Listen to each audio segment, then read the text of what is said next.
Good afternoon, everybody, and welcome back to Keith's Hot Takes.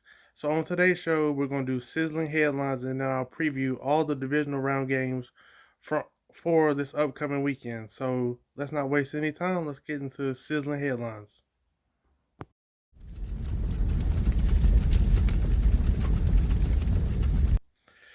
So, it wouldn't be right if we didn't start sizzling headlines with the biggest headline of them all. Yesterday afternoon, the mega news dropped that James Harden was joining the Brooklyn Nets.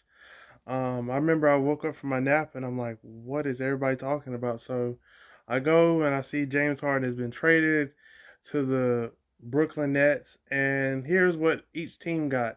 So the Rockets got Victor Oladipo and two more players, and then they get four unprotected first round picks. They get Brooklyn's 2022, 2024, and 2026. They get Milwaukee's 2022 and another four unprotected first round pick swaps in 2021, 2023, 2025, and 2027.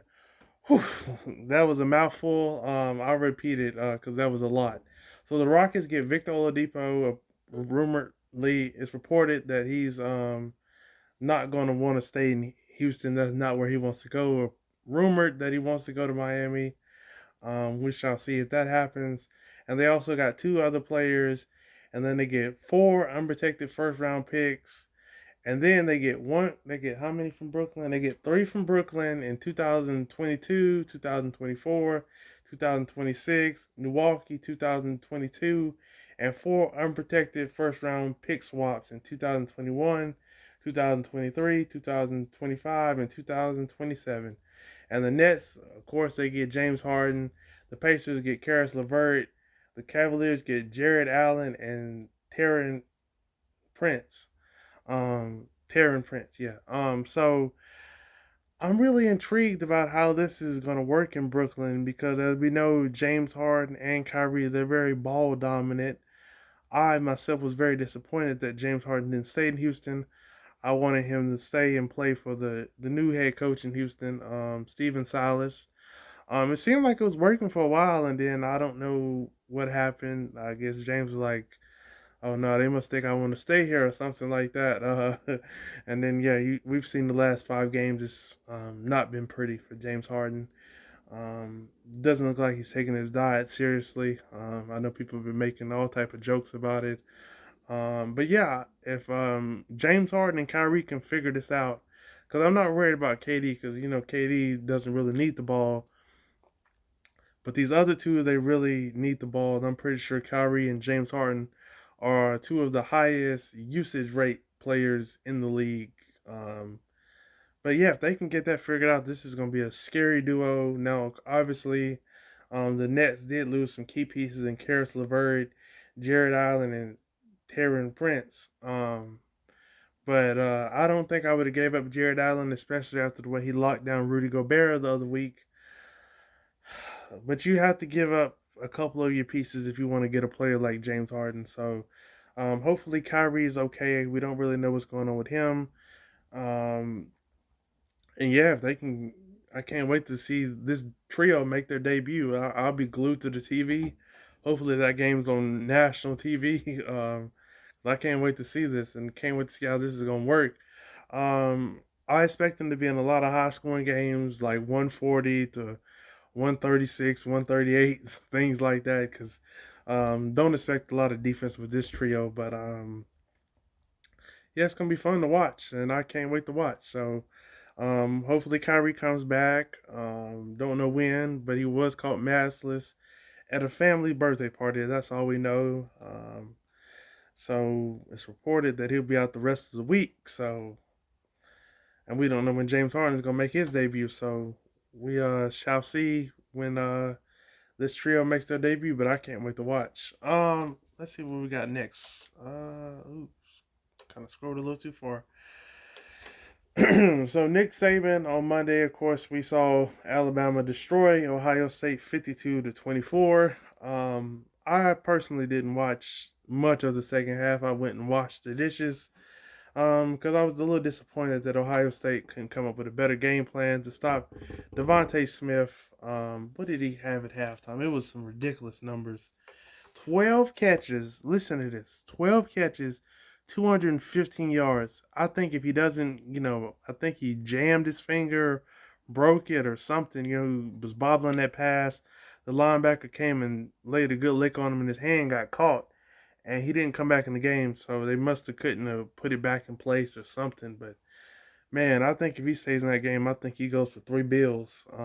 That's 300. But yeah, it was just impressive. I'm like, can they not come up with a better game plan to stop him? And the offensive coordinator, I give him credit. He did a great job, you know, getting him involved. Just finding creative ways to get him the ball. So that was really impressive. And if we look at it, Alabama's big three had a big night. Mac Jones, 464 yards, 5 touchdowns. And Najee Harris, 22 rushes, 158 total yards, 3 touchdowns. So that was pretty impressive. And yeah, the 2007 recruiting class, 2017. You may have heard of a few of these names. Let's name some of them. Najee Harris, Jerry Jeudy, Henry Ruggs III, Devontae Smith, Tua, Alex Leatherwood, Dylan Moses, Xavier McKinney, Mac Jones, and Jared Willis Jr. So a lot of those guys went pro after their junior year. And then of course the rest of them came back for their senior year and they won a national championship. So I think this has to be one of the best recruiting classes that Nick Saban has had at Alabama. So I think all those guys will get drafted that came back for their senior year. And I think Devontae Smith is going to go to the Dolphins. Spoiler alert. They'd be stupid to pass up on him. I think it'd be cool for Tua to reunite with his old teammates. So that'd be dope. All right, what we have next? Okay, so we know how Deshaun Watson, how he wanted out of Houston because they weren't listening to him. They told him that he was going to be included in all the big moves that they had this offseason, and that came out to not to be true because he wanted them to interview Eric Bieniemy for the Kansas City Chiefs, who's their offensive coordinator. And this week they finally interviewed Eric Bieniemy. I don't know if this is going to be enough to keep Deshaun Watson in Houston, but I think they should listen to Deshaun because he's a once in a generation type of talent. And yeah, I think they need to get a coach and get somebody to find a way to fix that horrible defense, improve that offensive line, and try to keep Deshaun happy because you don't find many quarterbacks like him. So I would definitely keep number 4 happy. All right, I think we got 2 more. So let's see. All right, so let's talk about the Pittsburgh Steelers. So the Pittsburgh Steelers, they showed up Sunday, looked like they weren't focused, looked like they got caught lacking. They had 5 turnovers, and they got bounced by their divisional rival who they had beat 17 straight times at home. And then after the game, they were salty. I'm talking about McDonald's fries salty. You know how they put a little too much salt on their fries? Well, the Steelers players were a little salty. So listen to what Chase Claypool had to say. Somebody called him, what was it? This is TikTok. Bad loss, but the Browns are going to get clapped next week, so it's all good. Oh, you big mad. You mad? Like, Chase, just shut up. You didn't handle your business, and then they caught him on this TikTok or whatever, bashing on a practice squad corner.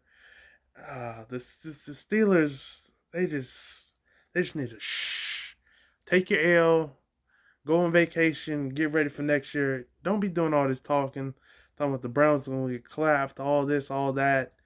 Take your L, go home, get ready for next year, and fix yourselves. Big Ben threw it 68 times. I don't think that was smart coming off that elbow surgery. So yeah, they're just salty and need to just stop talking. You didn't handle your business. Now you're home. So shh.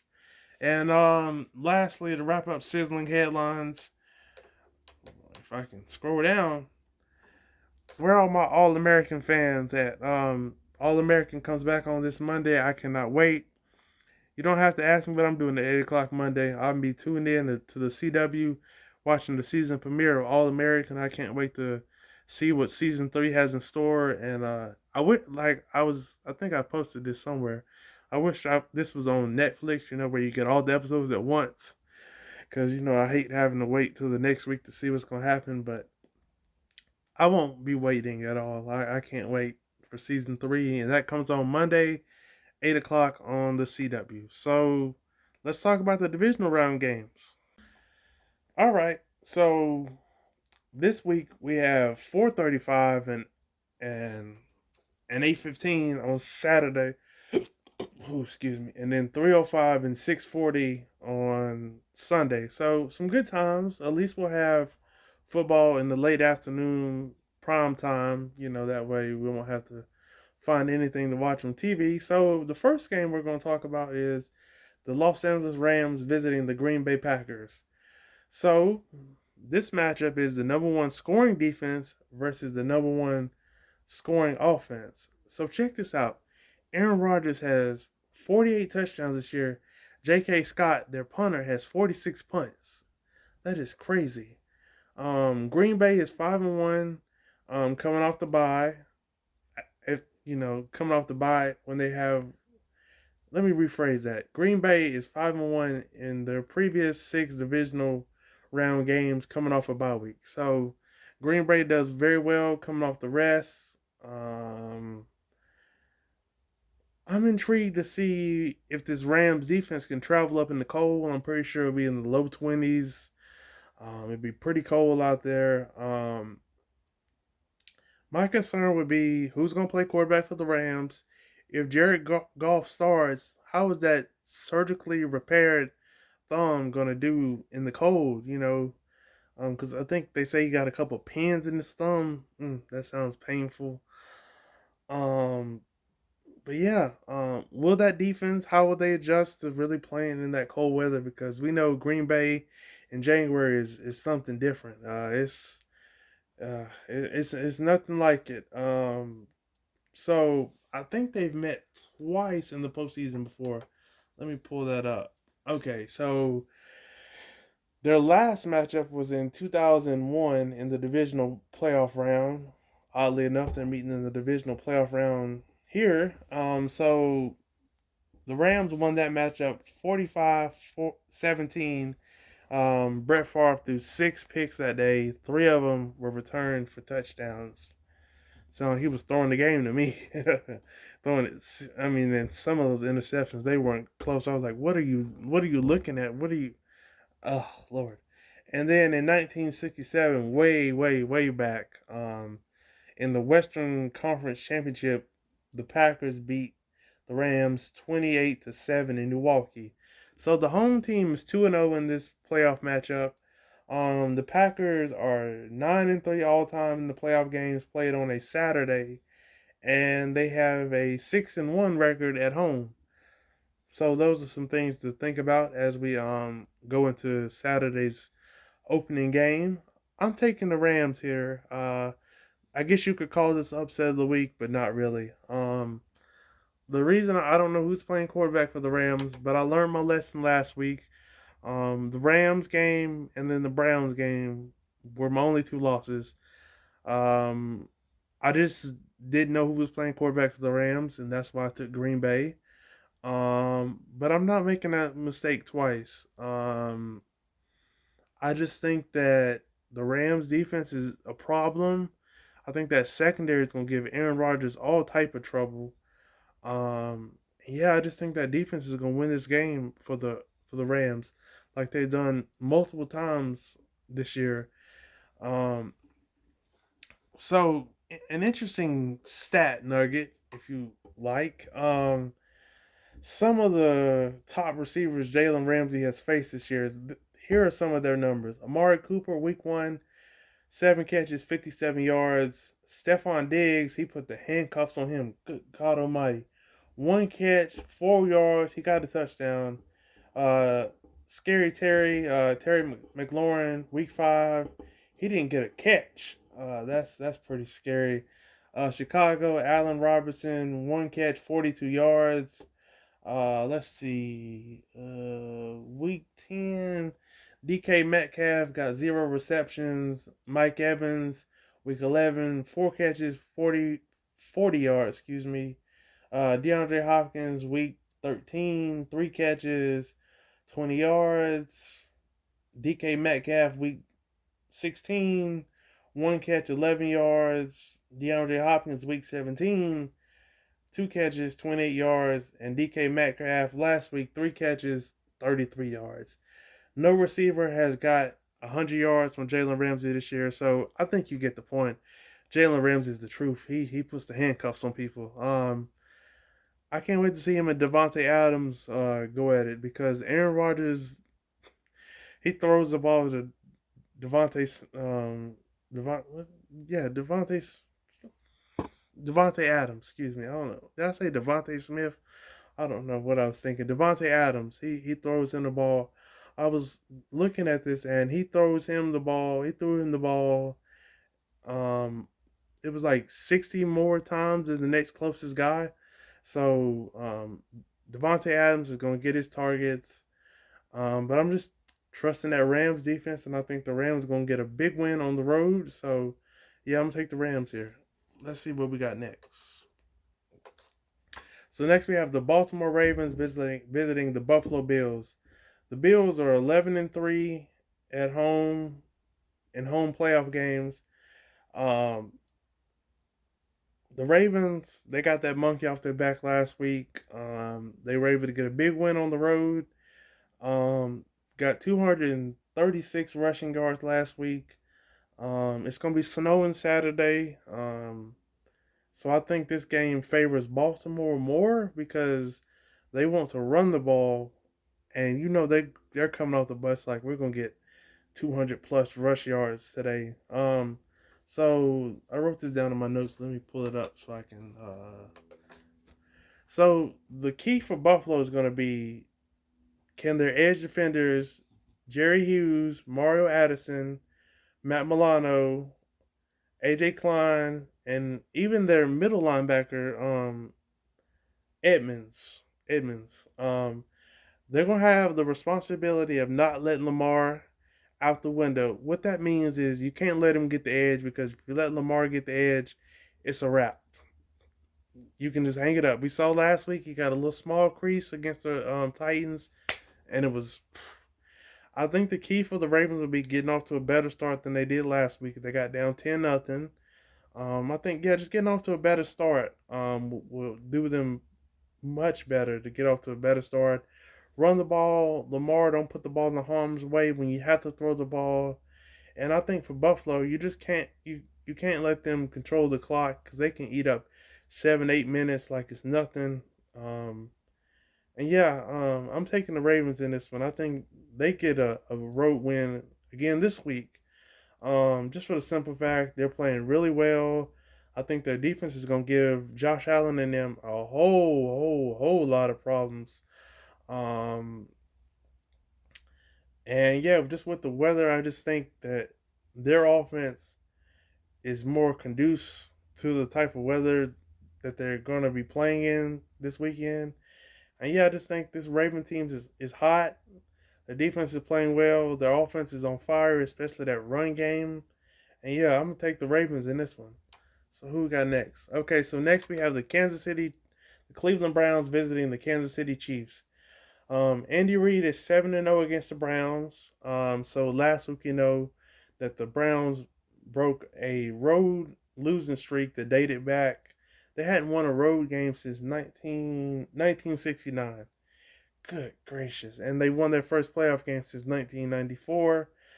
Last week, I didn't think they were going to be prepared, because when I recorded the show, they hadn't even been able to practice, and I think they've only practiced twice in the last 3 weeks. So I underestimated them. I'll never make that mistake again. So I think the Browns, their game plan is going to be run the ball, keep Patrick Mahomes on the sideline because we know. Hold on.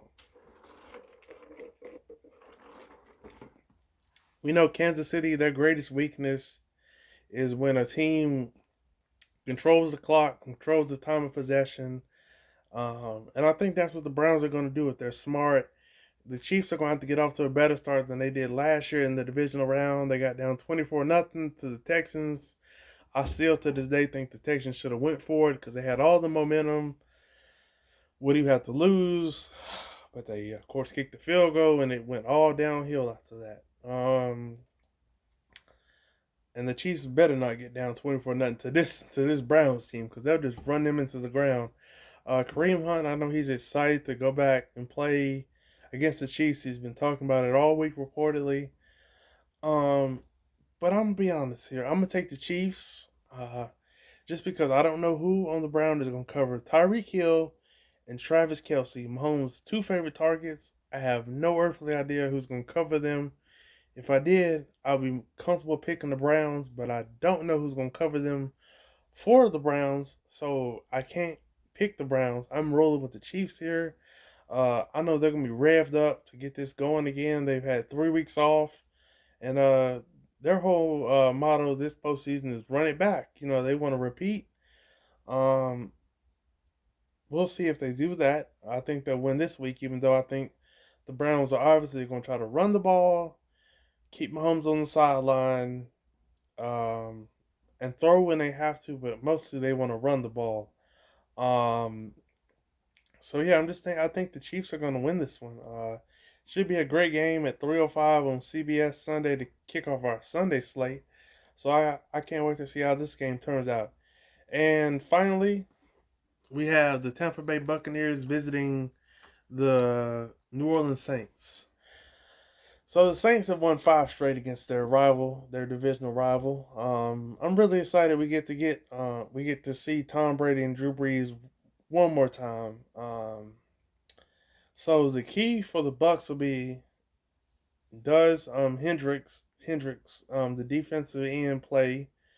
I think he's having a neck issue or something. Something's wrong with him. I don't know if he's gonna play this week. That'd be a big key for the Bucks because they don't have anybody that can block him. They don't. He's wreaked havoc in both of their matchups, especially the last one. Boy, he was just coming off that edge. He was a hellraiser. So the Bucks are gonna have to find some way to block him if he plays. I can't wait to see Mike Evans and Lattimore match up. Every time they play each other, he says I got Mike Evans, and it's always fun entertainment. He usually locks Mike Evans up. So yeah, but the Bucks have been playing better. I feel like they've finally figured out how Tom Brady has finally figured out how to work with all these pieces, and I think the Bucks are going to get a little payback here. Even though that teams that have beaten the team twice in the regular season and then they meet in the playoffs, they're 20 and was it 12-12. I think the Bucks are just playing really well right now. And I think this is going to be a great game. I'm really not sure if it's going to be high scoring or not, but I feel like Tom's going to need to at least get to the high 20s, low 30s to win this game. What the Saints are going to do? They're going to do a lot of screens. They're going to get Michael Thomas the ball, Kamara, Harris, Sanders. They're going to find creative ways to get them the ball. And then Taysom Hill, he's going to have his little package of plays. And I'm interested to see what adjustments the Bucks make after losing to this team twice. And does Hendricks play? And just see, I know Marshawn Lattimore is going to take Mike Evans. He wants that matchup. He wants that smoke. Those two do not like each other. They usually get into it. But who takes Godwin? I hope he doesn't have Butterfingers this week. And who takes AB? So just to see the who guards who for the Saints secondary, who's very good. I think the key for the Bucks is blocking that front four for the Saints and not letting Cam Jordan, and if Hendrick plays, find somebody to block him because they haven't been able to find somebody to block him. And I think the Bucks need to get off to a better start this game against the Saints because of how the first two matchups went, especially the last one. They got dominated. So I think they need to get off to a much better start, and I think that'll give them a bunch of give them a boat of confidence. That they can play in this game. They can play with the Saints. So yeah, I'm gonna take the Bucks here. I think Tom Brady gets a little payback, and I think he'll be able to host the NFC Conference Championship game. I think it'll be Bucks, Rams, and I think it'll be Kansas City and the Baltimore Ravens. I think those would be some great conference championships. The NFC is at 305, and the AFC Championship is at six. What is it? I think it's 640. Yeah, 640. So I'll preview those games next week when we find out who all's playing. I'm so excited for the divisional round this weekend, and I cannot wait to watch all these games. And I thank y'all for watching. I'll put all my information um, in the video when I edit it. But yeah, thank y'all for supporting. Thank y'all for watching. I'll be back next week to preview the conference championships, and we only have two more episodes in this season, and I'm so excited to bring them to you. And I thank y'all for watching. Thank y'all for listening, and I hope y'all have a blessed, safe weekend. If you go out, mask up, and peace.